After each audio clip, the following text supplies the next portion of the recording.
In this video, we are going to introduce and talk about something called shell metacharacters.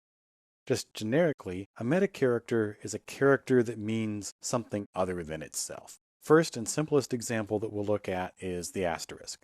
To the shell, an asterisk, usually pronounced star, just because that's easier to say, means zero or more characters, and I don't care what they are. We're going to do this with the ls command, and we're going to do -d because we don't want to look in directories, we just want to see the names of them.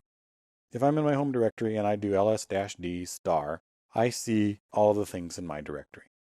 This is basically what you see if I just typed ls-d. It's important to note the shell is who figures out what that star means, not the ls command. We can see that easily enough with a set -x to show us some debugging output. What is the shell actually doing? When I do ls-d star, here's the command that actually gets executed. ls --color equals auto -d ch3 cpu hog.sh data database date desktop etc.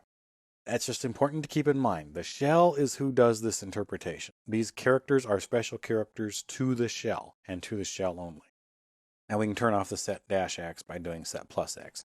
We've turned off the debugging output because we don't want to see that in general. We just want to make that point. We can combine metacharacters with literals. So the metacharacters don't have to be just star. We can say, for example, ls-d, capital D star. And we see three things. We see desktop, documents, and downloads. So what we have said there is, I want a D, and then I don't care. I don't care what you have after the D. Starts with a capital D, and then I don't care. Now we can refine that down. We can do multiple literal characters, D, E star, to get just desktop. The next character that we will talk about is the question mark. Now the question mark means one and only one character, and I don't care what it is. So it's like the star, except the star is zero or more characters, and the question mark is one and only one character. Let's take a look at the difference of them. I have a few files here. I have a data directory, I have database, and I have date. So they all start with a lowercase d. In fact, they all start with DAT. So if I do DAT star, I see all three. But if I do DAT question mark, I see only the ones that have one more character after DAT. The final thing we're going to look at is something called a character class. And for that, I'm going to go over here to my user bin directory because there's a lot more things in it. And if I do an ls, there's a lot of things in here. A character class is a way of saying we want a single character like the question mark, but we do care a little bit what character it is. If I do a ls-d m star, there's a whole bunch of things here that are m star. But if I say, actually I don't think I need the -d here because there's no directories. If I say m a-e-i-o-u, so what I have done is I have enclosed a-e-i-o-u in square brackets. So what I'm saying is I want an m. The second character immediately following the M can be an A, it can be an E, it can be an I, it can be an O, it can be a U. I don't care, but it has to be one of those. And then I don't care after that. I get a much smaller list. And sure enough, the M is followed by a vowel in every single one of those cases. We could say, I want the M to be followed by something from the first half of the alphabet.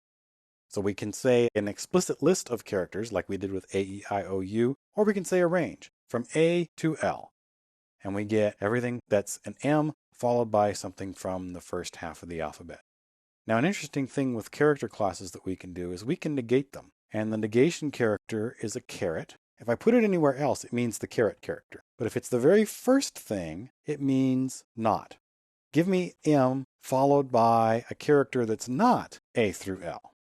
We get M followed by things in the second half of the alphabet. And we can go back to our vowel example. This is maybe a little more interesting. A-E-I-O-U and star. And we get everything that's an M followed by a consonant. One interesting question that you may be thinking at this point, what if I really want a bracket? What if I really want an asterisk? In general, you're not going to run into that in the shell because those are not things that we would normally name files or whatever. The simple answer is there are two things you could do. You could enclose it in single quotes. That's probably the easiest. If I use single quotes, the apostrophe character on the keyboard, if I enclose it in that, I'm telling the shell, do not interpret this. And when I do that, I am searching for the literal string m square bracket caret AEIOU square bracket star. And there is no such file or directory.